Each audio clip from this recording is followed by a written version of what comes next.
Тогда был предложен участок земли, а мы были седьмые, кому предложили, в малопроходимой части города. Сказали, ну, вот здесь, кажется, когда-то были какие-то ворота татарские, ну, хотите, возьмите.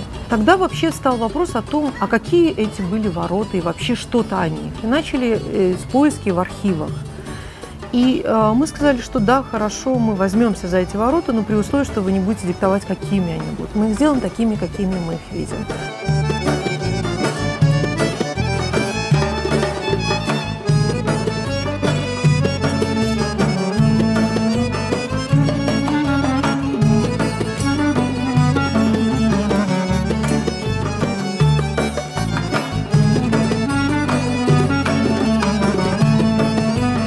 Наша миссия была вернуться сюда и подарить нашим соотечественникам и нашим гостям кусочек нашего Крыма.